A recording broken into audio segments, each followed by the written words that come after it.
Moving along, we'll have our next highlighted speaker, which is Dr. Juan Osorno from NDSU. He has been involved with Northarvest Bean Growers Association for many years. He is a plant breeder from NDSU. And Juan, if you'd like to come to the stage. He'll give you a very entertaining presentation, I am sure.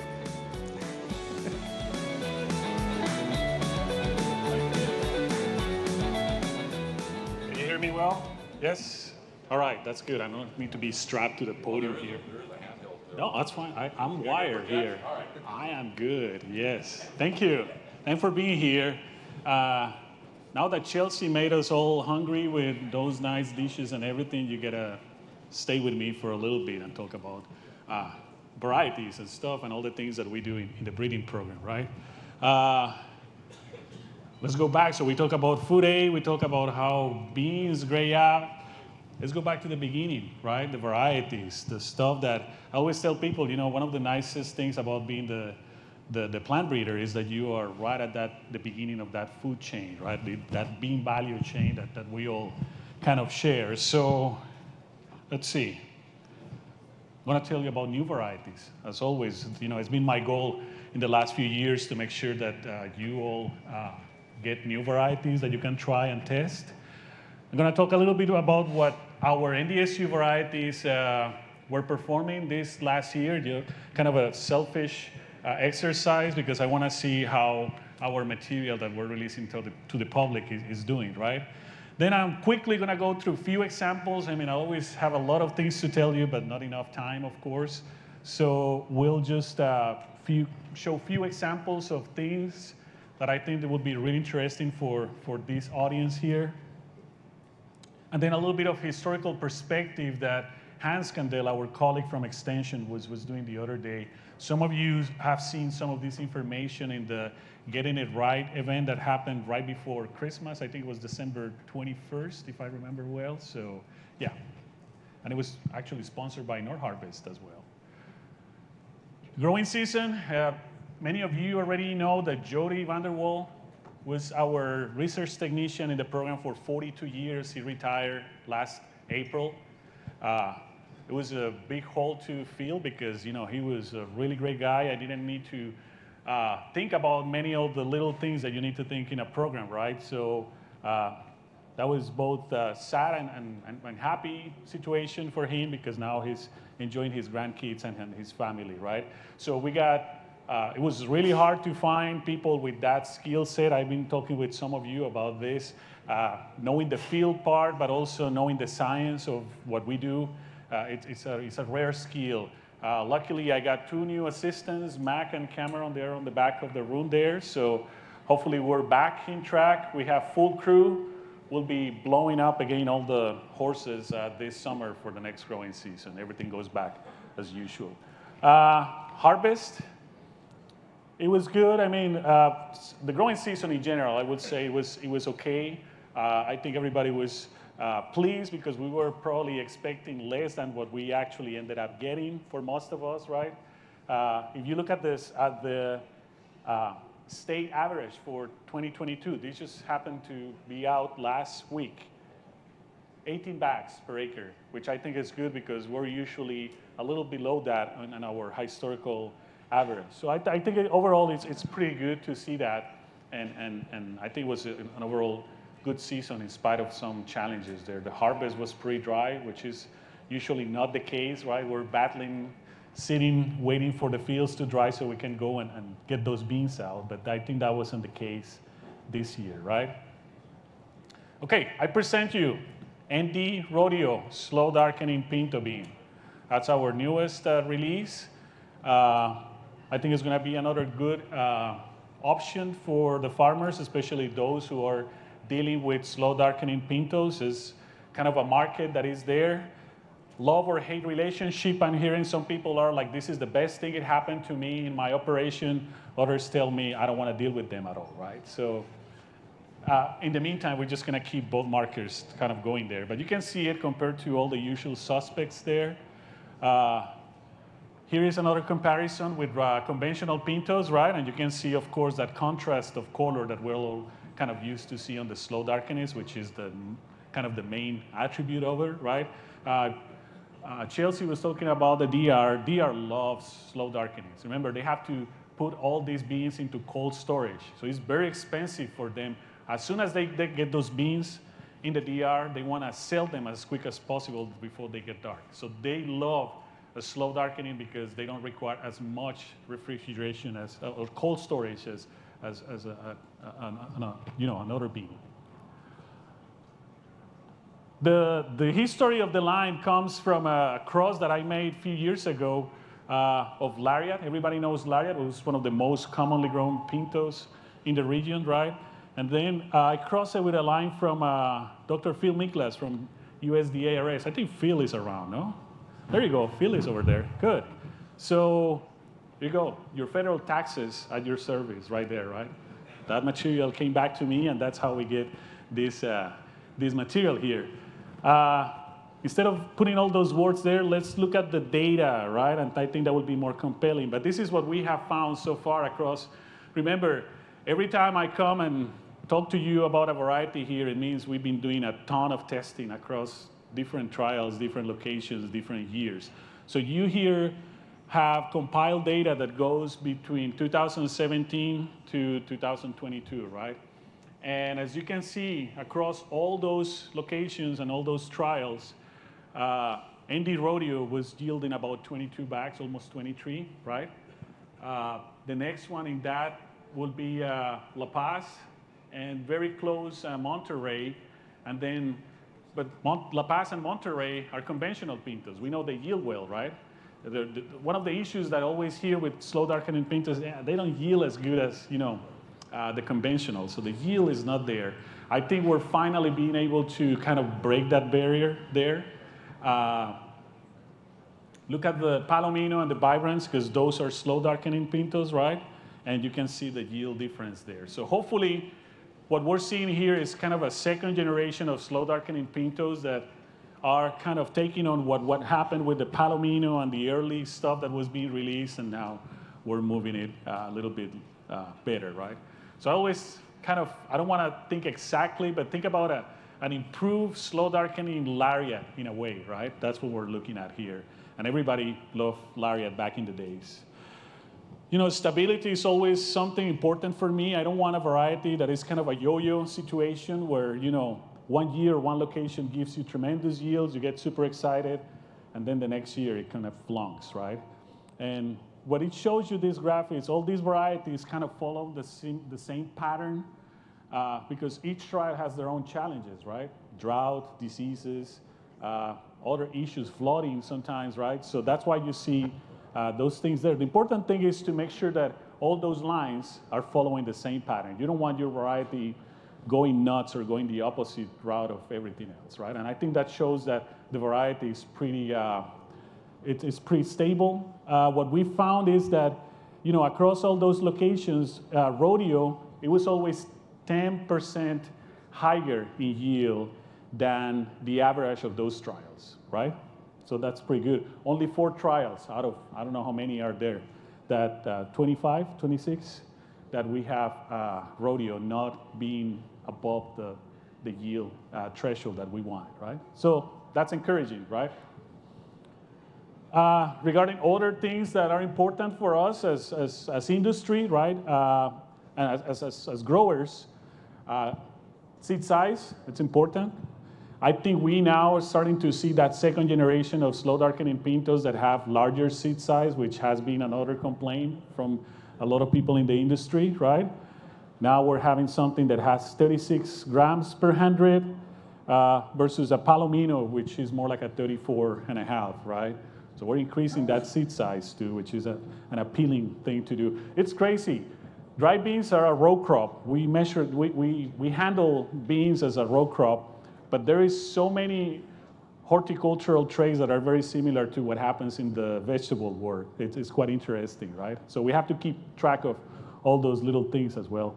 Days to maturity, nothing too crazy there. It's on kind of the full size, reminiscent of what we used to have with a variety like Lariat before, right? Tall as anybody else, it stands up really well. I know a couple of you had the chance to have just a small trial in your farms with this variety, so that was good. And so far, all the feedback I'm hearing is pretty good, right?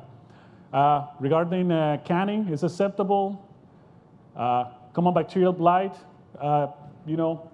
doing better than many other pintos, which is good. I'm not going to say it's resistant, but it has good levels of tolerance.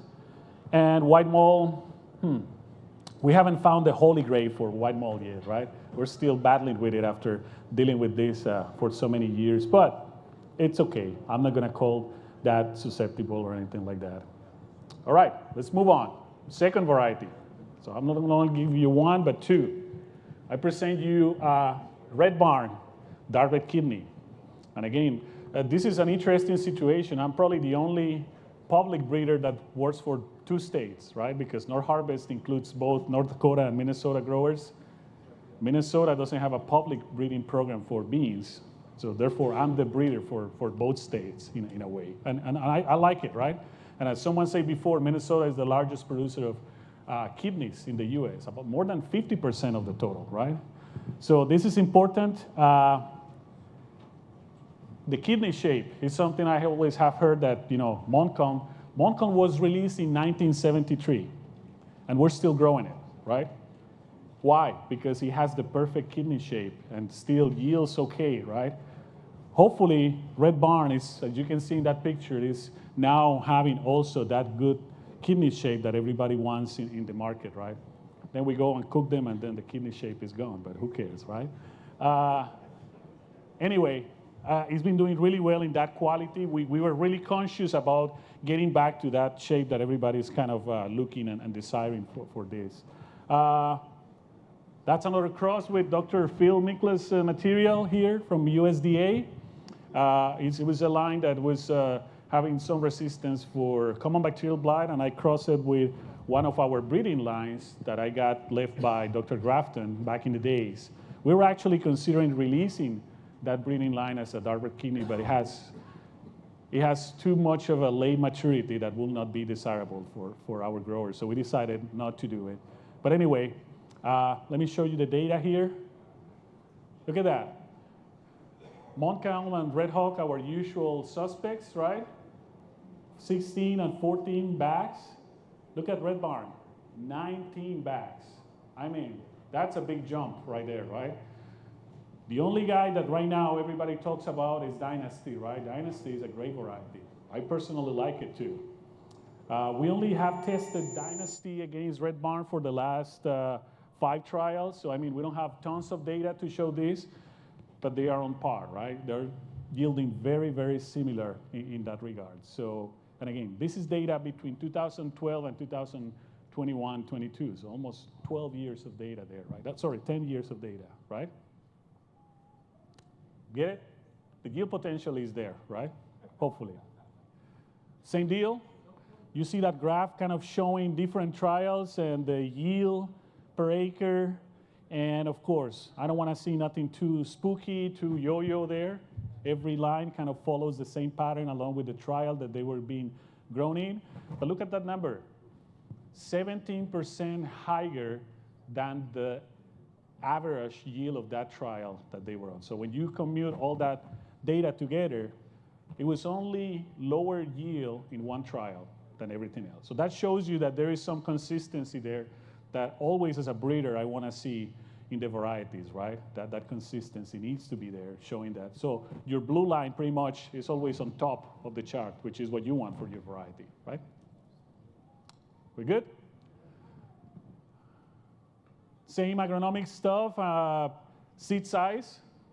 It's somewhere between what a Montcalm and a Red Hawk is. It's larger than those, but it's not as big as a Dynasty, right? Which I never thought about this, but I'm hearing people complaining about Dynasty being too big. I didn't know there was such thing as a too big of a kidney, but apparently there is, right? And again, Dynasty doesn't have that kidney shape that people kind of find appealing or interesting, so there's some issues there. But hey, it's a great variety, it yields a lot. I personally like it too. So, but the most interesting thing here I want to point out is look at the CBB scores and the root rot and the white mold, right? We have some sort of combined disease resistance there that I think is helping to do the trick for that variety to yield up and be what we're seeing there, right? So all that disease-resistant package, I think, is helping for the productivity of Red Barn. Why Red Barn? There is nothing for me as a foreigner more representative of what an American farm is than seeing that Red Barn when I'm driving around, okay? Just a little bit of explanation there. We have foundation seed available, so if you're a certified seed grower, you want to produce seed of these varieties, contact Foundation Seed Stocks. That's not my gig. Then you need to talk to Steve Sebesta and Juliana Baumann. They are around in the crowd, so they can set you up with some seed. And we're pretty excited about it. If you want a small amount for testing, maybe we can try to do something. There are limited amounts of seed, but still we can try something there, right? Okay, let's move. I was doing an exercise the other day and just looking how our varieties kind of performed last year overall. And I was sharing that with that meeting that we had in December about the getting it right thing. And I was really pleased to see that in most cases, our varieties were above that mean seed yield of those trials that I was talking about. They were always kind of on the top side of the trials, and that's what you want to see for your varieties, right? And I want to think that people are interested in our varieties because we normally are sold out on the seed stocks that we have, right? And there's more stuff coming soon. But let's look at black beans, for example. You have ND Twilight and Eclipse across different trials that you have there in 22, and then the pounds per acre in the yield side. And ND Twilight was 8% above that average. Eclipse was 6% above average. And then you have another variety that has been quite popular lately in the region, Blacktails, also being really interesting there, right? So those are good news, in my opinion, right? Seeing those varieties up there. Pintos, usually pintos are more variable. They're more erratic when it comes to different locations and different places, as you can see in that chart there. Palomino, as we know, there's always that little bit of a yield drag that you see there compared to everything else. So 96%, so 4% below average a little bit. Falcon, right there in the middle. Monterey is pretty much the guy to beat right now, right? Who are the Schallenberger guys there? Yeah, it's a great variety. I love it. And I think this is the best variety right now in our region. So look at that, 11% up there. So good job, guys. Here is something interesting. I haven't seen anything like this. I call this guy the monster, okay? I never seen in my trials a variety that is 30%, 32% higher than the average of the trial before, okay? If I were a Great Northern grower, and we don't have a lot of Great Northern growers in our region, it's mostly Nebraska, as we all know, I will not think twice about growing this thing, right? It's a monster. I wish I had a Pinto like this. Then you would be all happy with me, right? But it is what it is. I'm crossing the hell out of it just to try to get some of those attributes into Pintos, and it's a work in progress. But boy, I don't get to see that every day or very often, okay? This is an anomaly, okay? And I want you to take note of it because it's really impressive. I'm really happy with that, okay? Other classes, Navy, we released ND Polar last year. I was talking about it here last year, right? Look at that. In our trials, 7% higher than the average, and then you have the usual suspects there, T9905, 3% higher, and Medalist and Armada really close in, right? So really, really interesting. I mean, when you look at those things, it's like, okay, some things are working really well for the most part, right? You can get seed of all these varieties, even certified seed for many of the last ones that I just mentioned here. So just talk to Foundation Seed Stocks and they will set you up on those things, right? Let's move to another topic. And this is something that kind of came out of curiosity a few years ago because we had a lot of issues with dicamba drift on beans, right, as everybody knows. There are reports that in soybeans, there is some sort of natural variance or reactions, some levels of tolerance that you can see depending on certain soybean varieties. Even conventional varieties, you will see some sort of differences on them. So I always say, well, how about dry beans, right? We don't know how dry beans really react to, I mean, we know they get hit with it, but what if we have some varieties that get a little bit less heat than others, right? So that was the question I wanted to kind of look at. We were combing the literature and the research, and one of the few studies that we were able to find was Scott Bales and Christy Sprague in Michigan State. Actually, Scott is around too, right? Oh yeah, I saw Scott over there. Okay, so they did a study, used 2 varieties, and found really interesting things, right? You need 9.8 grams of this equivalent product to get 10% yield reduction. 20% visual injuries with just 4.5 grams of the product, and you also get a delayed maturity, right? Really, really interesting stuff. But I say, well, what happens with, we don't just grow one navy or one black, we grow many varieties, right? So my student, well, I went first and talked to Joe Wickley, who also is in the audience here, and he's gonna be talking later. Told him about this, hey, what if we try different varieties and try to figure out if there is a difference there? He said, yeah, I'm in. And my student, Isaac, was working on this in the greenhouse, and we come up with some sort of a protocol for the greenhouse to be able to screen several plants or several things. So we use that spray chamber that you see on the lower left there, and it's been working really well. I think we got figured out a good protocol for screening varieties, and you start seeing interesting things. They actually react differently. Different animals react different to these. So what we're seeing is a pinto reacts different than a kidney in those cases, right? They get hit, and then somehow they start to try to regrow and make it happen again, right? Some kidneys or some navies, they shut down completely. I'm done, I'm dead, right? So, you know, these are some of the pictures of the things and the reactions that we've been seeing in the greenhouse that are quite interesting. But overall, by market class, as I told you, we can see some interesting trends where you have in that graph just a visual score that we came up with in order to be able to say, okay, if it's a score of 1, it's pretty good, it's pretty much resistant. We don't have anything that we can call resistant. 5, you know, it's pretty bad. And then, as you can see there on that scale, you have pintos and navies and blacks, and even the Green Northern is doing pretty well. But when you move into the kidney territory, things get pretty bad, right? Really, really interesting lesson there. It's a work in progress. This is our preliminary results. If you want to see specific results for specific varieties, feel free to contact me and I can show you the data, right? Things like that. But it's quite interesting to show that. Okay, another topic. You see, I have a lot of stuff to cover here in 30 minutes. Collaborative work, it takes a village. This is not just stuff that I'm doing on my own. So Dr. Wiping Yan is the nematologist in plant pathology. Before, I used to work with Dr. Berlin Nelson on soybean cyst nematode resistance for dry beans. We're probably the only breeding program in the world that actually looks at this. Why? Because nobody else has issues with SCN anywhere else. Maybe Michigan a little bit, but not as much as us, right?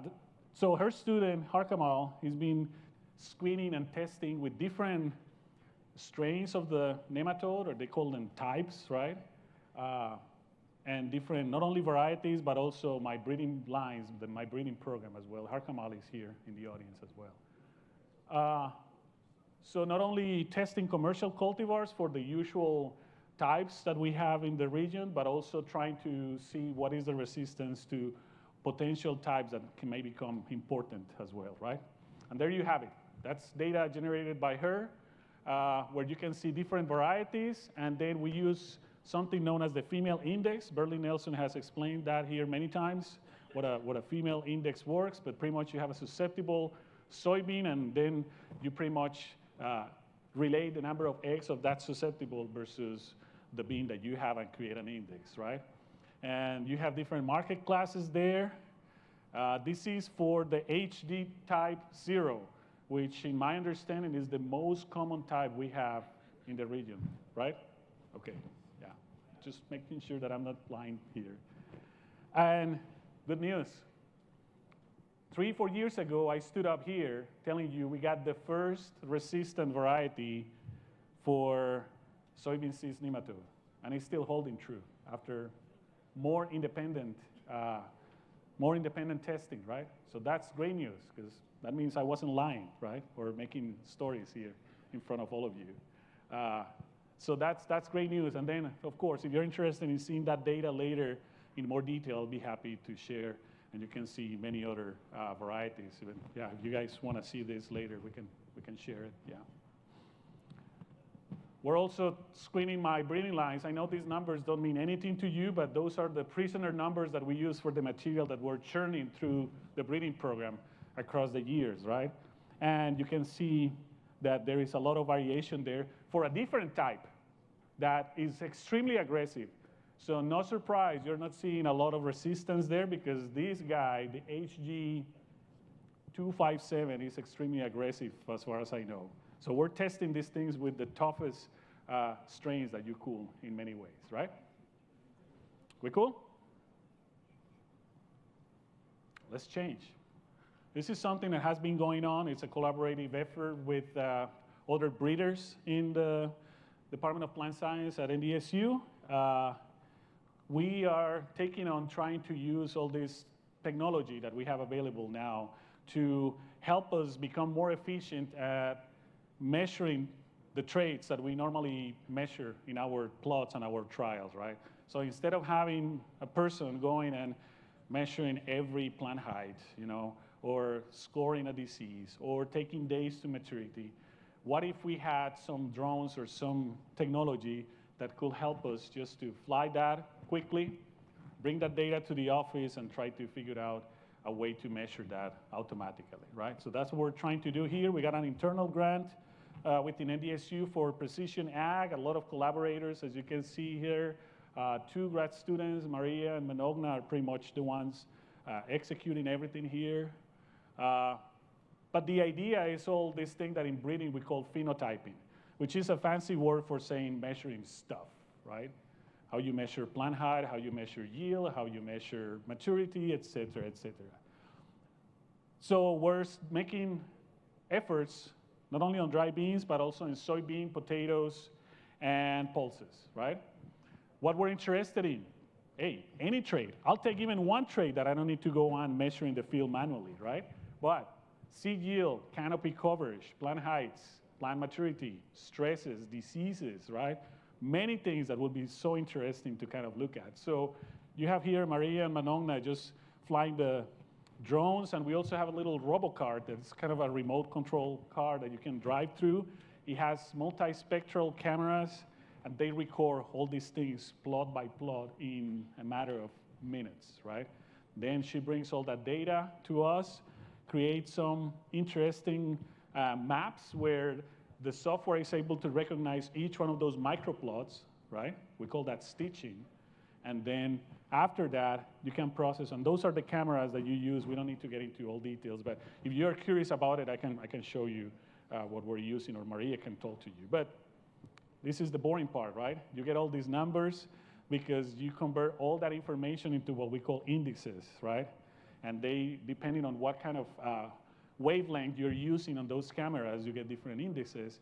And hopefully those indices then can be translated into useful information that translate into heights, disease, maturities, et cetera, number of pods. That's what we're using the little robot. What if I drive the robocart in between the rows, and then it counts pods, and that would be an indicative of yield potential, for example, right?